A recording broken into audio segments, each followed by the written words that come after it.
एक फैमिली में 4 लोग रहते हैं। उनमें से 3 लोग ऐसे होते हैं जो सुबह सुबह काम पर निकल जाते हैं और सीधे रात को आते हैं। इस फैमिली में बस एक लड़की रहती है जिसकी एज लगभग 19 साल होती है। वो घर पर अकेली रह जाती है और अभी के टाइम पे जैसे आधे से ज़्यादा लोग इन्फ्लुएंसर बनना चाहते हैं, वैसे ही वो भी इन्फ्लुएंसर बनना चाहती थी और इंस्टाग्राम पर अपनी आईडी भी बना लेती है। और उस लड़की का नाम होता है सोनिया। सोनिया के लिए इंस्टाग्राम पर रील्स बनाना ही एकमात्र रास्ता था अपनी लाइफ को बदलने का, क्योंकि उसने बहुत बड़े बड़े सपने देखे थे और वो एक ऐसे फैमिली से आती थी जहां उसने अपने पेरेंट्स को 2 पैसे कमाने के लिए स्ट्रगल करते हुए देखा था। उसके पेरेंट्स बिहार से थे जो काम के लिए दिल्ली में आ गए थे। पूरी फैमिली वेस्ट दिल्ली की नागलोई में एक रेंट के घर में रहते थे। सोनिया के पिता जानवरों का चारा बेचते और उसकी माँ घर घर जाकर काम किया करती थी। सोनिया का एक सपना था कि वो अपने पेरेंट्स के लिए एक घर खरीदे। जब उसके घर के सारे लोग काम करने चले जाते हैं तो वो घर के सारे काम खत्म करने के बाद रील्स बनाने लगती और वो कॉन्फिडेंट थी कि उसके फॉलोअर्स बढ़ेंगे और उसे पेड प्रमोशंस मिलने लगेंगे और इसका रिजल्ट भी उसे दिखने लगा। इसके साथ ही वो सिलाई का काम भी सीखने लगी ताकि वो रील्स के लिए खुद के डिज़ाइनर कपड़े सिल सके। She was too dedicated towards a dream. और ये सब करते हुए वो बहुत ज़्यादा खुश रहने लगती है। और जब उसकी खुशी का कारण उसके पेरेंट्स और उसका भाई पूछता है तो वो बताती है कि वो एक भूत से बातें करती है। भूत उसे बहुत ज़्यादा खुश रखता था। उसके पेरेंट्स उसकी बातों को मजाक में लेते हैं, बट जैसे जैसे दिन आगे बढ़ता है तो वो अपने पेरेंट्स को बताती है कि वो प्रेग्नेंट हो चुकी है। और जब उसके पेरेंट्स पूछते हैं कि कैसे हुआ, किसने किया, तो वो बताती है कि ये भी भूत ने किया। भूत से प्यार होता है, भूत से प्रेग्नेंट होती है। It sound so weird. और इस स्टोरी का एंड इतना दर्दनाक होगा किसी ने सोचा नहीं होगा। Hello everyone, welcome back to the channel RC story time. 21 अक्टूबर 2024 की बात है। सुबह लगभग 4:30 बजे के आसपास जब सोनिया अपनी माँ को जगाती है। उसकी माँ हल्की नींद में होती है तो सोनिया अपनी माँ को बोलती है कि माँ, मैं बाहर जा रही हूँ, थोड़ी देर में आ जाऊंगी। उसकी माँ कुछ बातें सुनती है और कुछ नहीं, क्योंकि वो नींद में होती है। फिर सुबह होता है, लोग अपने अपने कामों में जाने लगते हैं, बट सोनिया अभी तक घर नहीं आई थी तो उसकी माँ परेशान होने लगती है। सोनिया को बार बार फ़ोन करती है। फ़ोन करने पर रिंग पूरा होता है बट फ़ोन कोई नहीं उठाता है। उसके बाद सोनिया का भाई मनीष भी फ़ोन करता है बट फिर भी कोई रिस्पॉन्स नहीं आता है। बहुत बार फ़ोन ट्राई करने के बाद वो लोग परेशान हो जाते हैं तो वो सारे लोग अपने अपने काम पर चले जाते हैं, ये सोचकर कि अगर वो कहीं गई होगी तो वो शाम तक आ जाएगी। बट उसका भाई उसके बाद भी सोनिया को फ़ोन करता रहता है, फिर भी वो फ़ोन नहीं उठाती है। दोपहर के लगभग 12 बजे के आसपास जब सोनिया का भाई मनीष उसे दोबारा फ़ोन करता है तो सोनिया का फ़ोन स्विच ऑफ हो जाता है। इसके बाद घर वालों की चिंता और बढ़ जाती है।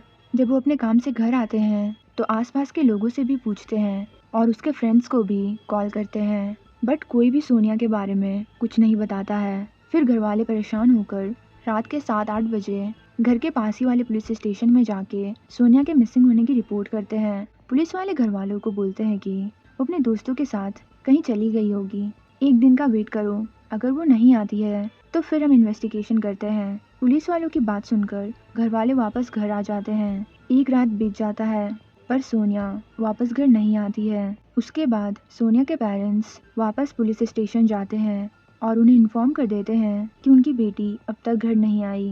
घर वालों की चिंता बढ़ती जा रही थी क्योंकि इससे पहले सोनिया कभी ऐसे घर से बाहर नहीं गई।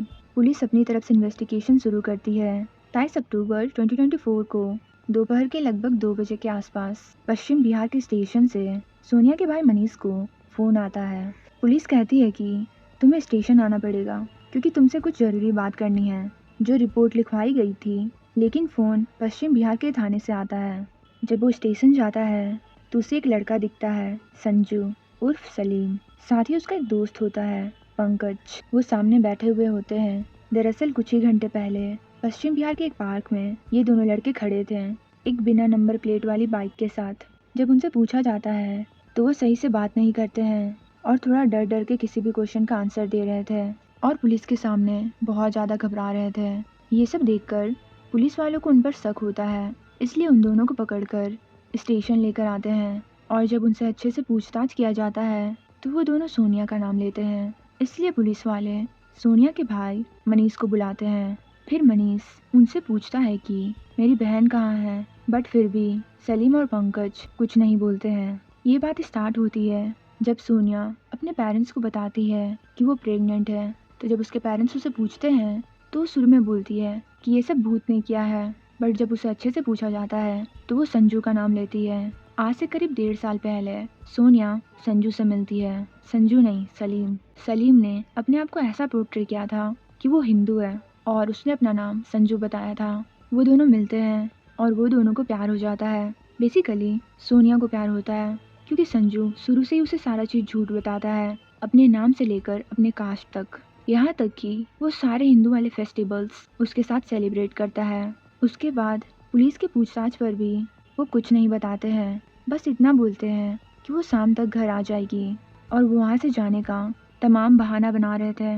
तो पुलिस वाले उसे बस इतना बोलते हैं कि जब तक तुम नहीं बताओगे कि सोनिया कहाँ है तब तक तुम्हें यहाँ से जाने नहीं दिया जाएगा। 24 अक्टूबर 2024 पूरे एक दिन के बाद पुलिस की तमाम कोशिशों के बाद वो बताते हैं कि दिल्ली से लगभग 80 किलोमीटर दूर हरियाणा का एक जगह है, रोहतक। रोहतक के पास एक गांव है, मदीना।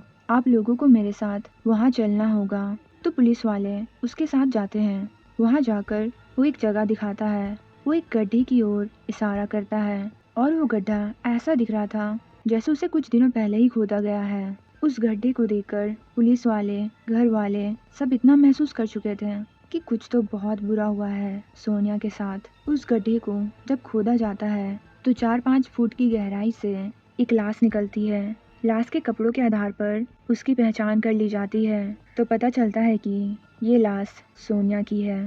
फिर उसके बॉडी को पोस्टमार्टम के लिए भेजा जाता है और उस लड़के से पूछा जाता है कि आखिरकार तुमने इसका मर्डर क्यों किया। सलीम के साथ उसके दोस्त भी थे इस मर्डर में, पंकज और ऋतिक। सोनिया के घर से सलीम लगभग 500 मीटर की दूरी पर रहता था। सलीम के फादर ड्राइवर है और उसका भाई एक स्कूल में काम करता है। उसके भाई की पिछले साल ही शादी हुई थी और वो एक हिंदू लड़की से शादी किया था, इसलिए आसपास के कुछ लोगों को इस बात पर एतराज़ था। जब सोनिया अपने पेरेंट्स को बताती है कि वो संजू से प्यार करती है और उसी के बच्चे की माँ बनने वाली है, तो सोनिया के पेरेंट्स संजू से बात करते हैं और वो शादी के बारे में भी बात करते हैं, बट संजू ने बताता है कि उसकी माँ इस शादी से साफ इनकार कर रही है। तो सोनिया के पेरेंट्स बोलते हैं कि तुम हमें ले चलो अपने घर, हम उनसे बात करेंगे।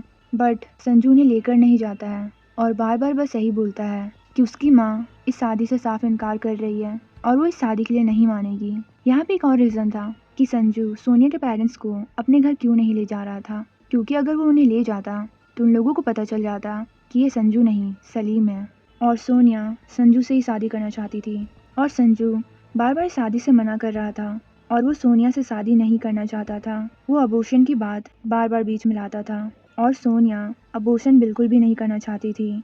21 अक्टूबर 2024 सुबह की बात है। सोनिया को किसी बहाने से बुलाया जाता है और रास्ते में संजू से वादा करता है शादी करने का और इस बात से सोनिया काफ़ी खुश हो जाती है और इसी बात का जश्न मनाने वो सभी रोहतक में पार्टी करने गए, जहाँ पे संजू और उसके दोनों दोस्तों ने शराब पी। शराब पीने के बाद देर रात वो रोहतक से लगभग 20 किलोमीटर दूर मदीना गांव के एक सुनसान इलाके में पहुँचे, जहाँ तीनों ने मिलकर 7 महीने की प्रेग्नेंट सोनिया को न सिर्फ बेरहमी से पीटा बल्कि मोबाइल चार्जर की केबल से उसका गला घोंटकर उसकी जान ले ली। फिर उन्होंने 4 फीट गड्ढा खोदा और सोनिया को दफन कर दिया। उसके बाद वो तीनों वापस दिल्ली आ गए ताकि किसी को शक ना हो।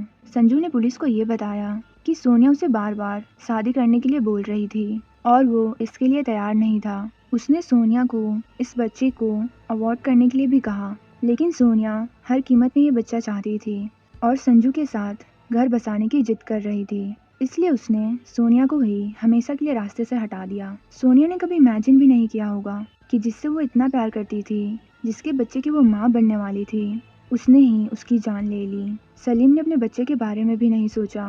पड़ोस के लोगों ने पुलिस को बताया कि जब सोनिया घर पर अकेली होती थी तब वो उसके घर आता था।